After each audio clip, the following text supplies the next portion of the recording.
My sober life revolves around a lot of hot chocolate and mad dashes out of Target with its stash under my armpit.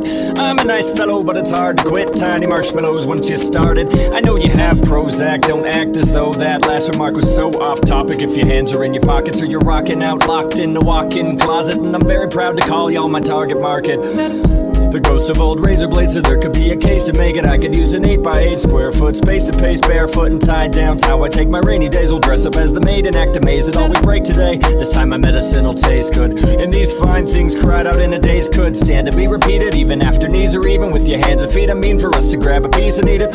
In the Middle East, I bet that thing we invented is illegal, which probably ought to speak for its redeeming qualities. If you forget the steps and just follow me, a final backflip eliminates the need for swallowing. Put up a crock pot of meat, spend the day in bed, get up at 10 when we gotta eat. Split lips and a limp are the cost of being gleefully accosted, and your teeth mean a lot to me.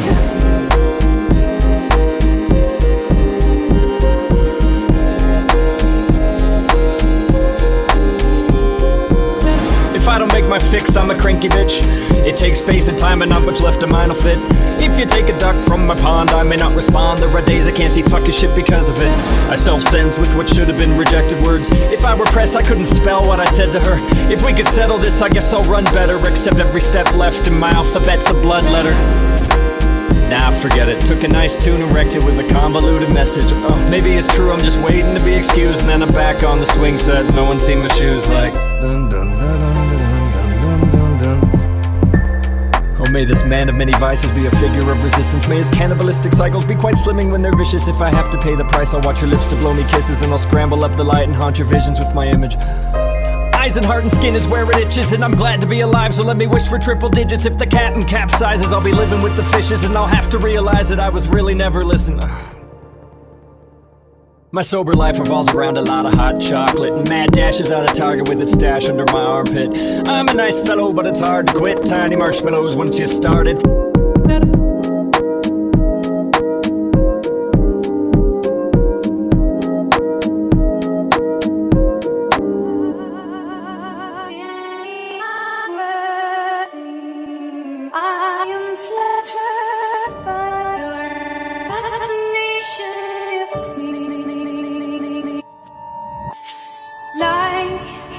Any holiday, I simply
Joel Elliott. He's the inspiration for this comedy show. At one time, he was homeless and he was living on the street, and he became like a pet of the comedy scene, and we took him in and we scratched his ears and we gave him a bed and we gave him a home, and he's pretty fucking amazing. So please give it up for Mr. Joel Elliott.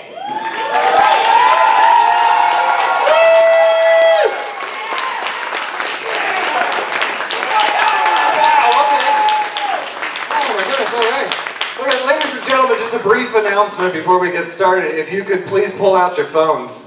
Some of you have them out already, and I don't blame you. You don't know if I'm going to be funny yet. I mean, I don't blame you because I don't even know if I'm going to be funny yet. But yeah, no, pull out your phones, use your technologies and your Twitter applications, and follow me on Twitter. It's at HSV Elliott. Elliott's got 2 L's and 2 T's.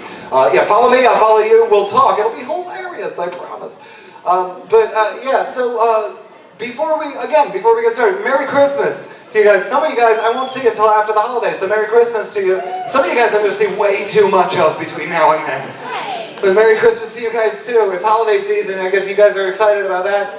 Are you excited for the last month and a half, like every commercial you've heard on the radio has sleigh bells in it? It gets maddening after a while. And I have to call out Walgreens for being lazy.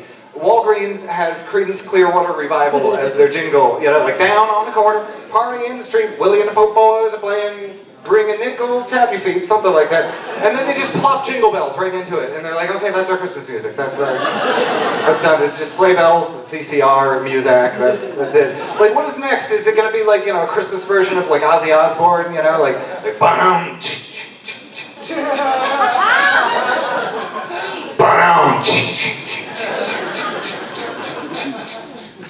Burnout kids behaving in their classes. Burnout elves are working off their asses. Burnout building all those pretty things. Burnout Santa laughing spreads his wings. You know, like now that baby boomers are aging, like all that edgy, revolutionary hard rock, the CCR and the Ozzy Osbourne, the AC/DC, it's also banal and just marketable now. Like AC/DC is advertising their new album on LinkedIn. That's not a joke. That's just a thing. They're putting ads on LinkedIn. You know, like credentials, high earning potential, recommendations, dumb, dirt, cheap. I mean, really, it's ridiculous. It's ridiculous how that's going. You guys can't put your phones back away now, right? Stuff with the plants and the zombies, or the Farmville, or the Happy Wheels. What is it the kids are doing these days? But yeah, no, you can put those away, especially because you guys should give yourselves a big round of applause for coming out and supporting this charity cause tonight. You know, like it means something like personal to me. You wouldn't believe. I've had the weirdest year. Like you wouldn't believe what's happened. Can I tell you what happened? So I woke up in Alabama. I mean, like that pretty much sums it up. I'm not from around here, and I didn't know anybody in Huntsville, and I was in a very bad marriage. And have you guys, any of you, read the book Stop Walking on Eggshells? Anybody read that book? Oh, thank God, because if you had cause to read that book, you would know what happened there, and I would be so sorry for you.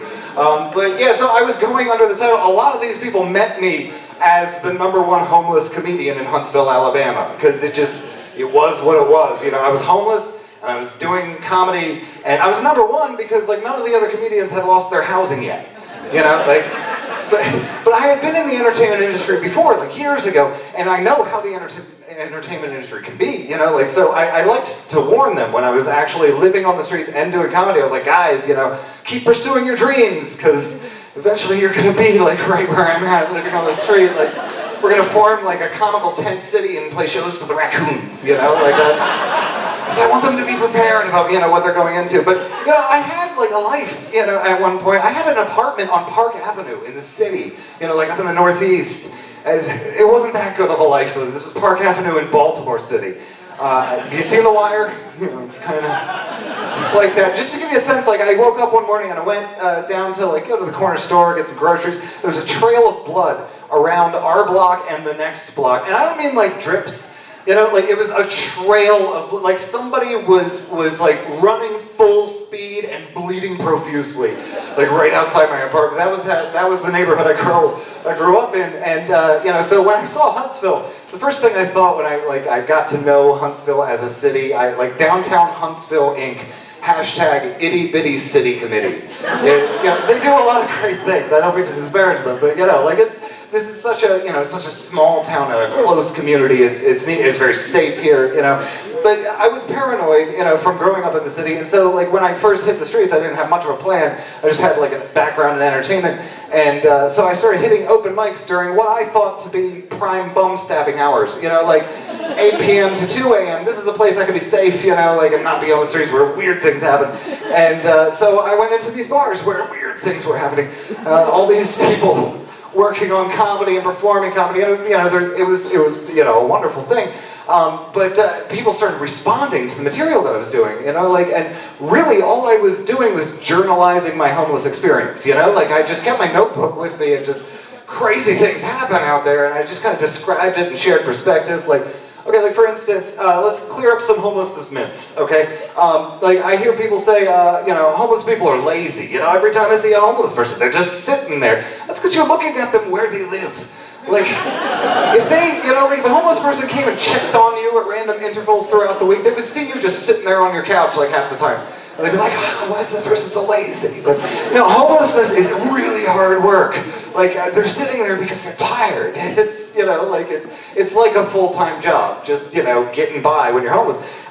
Myth number 2, that, homeless people don't have things. Okay, some of these people, they met me as, their homeless friend, and sometimes I'd pull out my phone, I'd get on the Facebook, and they're like, oh, you have a phone. Oh, that's not, I didn't know you would have a phone. It's homeless people, they're not Amish, they're poor, It's 2014, phones are cheap, the homeless people do have phones. All my homeless friends have phones.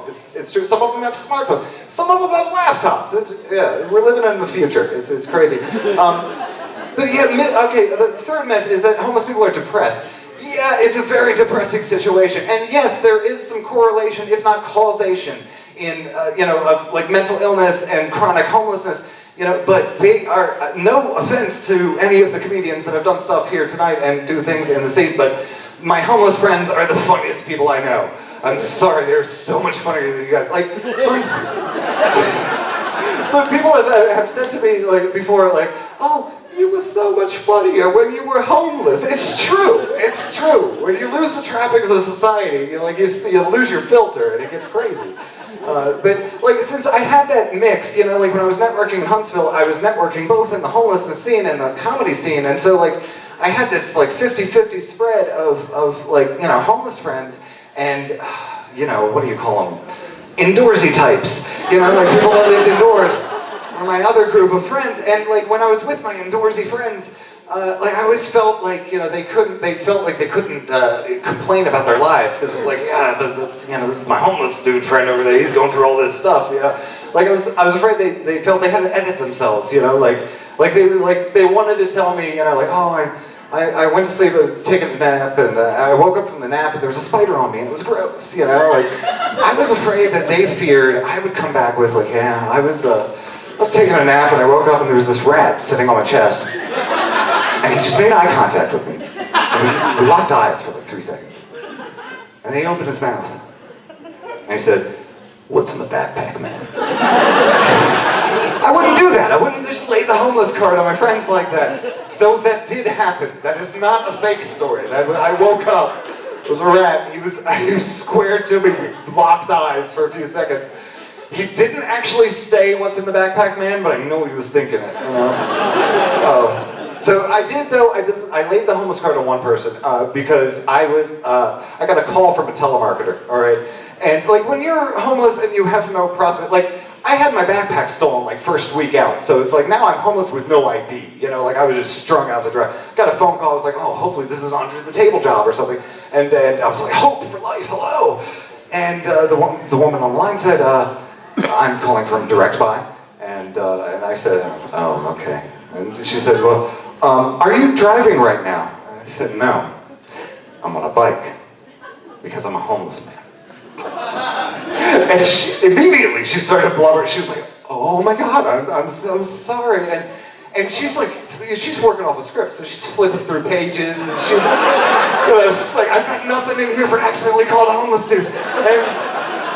And so I find myself in a position, I feel bad now, and I'm like consoling her. No, it's okay, it's okay. I'm getting by, I'm making the most of it, and I'm happy because happiness is a choice. And it was just crazy, blubbery conversation. And she then just mutters a few things and then hangs up. If you learn nothing from tonight, if you accidentally call a homeless person, say goodbye. Don't just, it's lonely out there, so she hangs up on me and I'm just like, oh, okay, we're back to survival now. It's not a good experience. But okay, people have said that comedy saved Joel Elliott from homelessness, and that's just not true. If anything, pursuing comedy is going to get me closer to being homeless again. But what saved me from homelessness was comedians. The comedians in the Huntsville comedy scene are the most caring group that I've ever met. The community of Huntsville, Alabama, very caring. Go to hsvcomedy.com, look for other shows, come out and see the comedy in the scene. Go to Twitter, follow me on at HSV Elliott. Elliott's got 2 L's and 2 T's. Or if you like snail mail, just go ahead and send me an email at stuckinhuntsville@gmail.com. Yeah, I own that. I own the crap out of that. But yeah, so I've grown very fond of this city. It's not a bad city to be stuck in. If somebody asked me, let's say hypothetically I was planning to have my life destroyed completely by a clinical narcissist, where would you suggest I do that? I would say Huntsville, Alabama. It's a beautiful, beautiful city. Huntsville, just because I can't leave you doesn't mean I don't love you.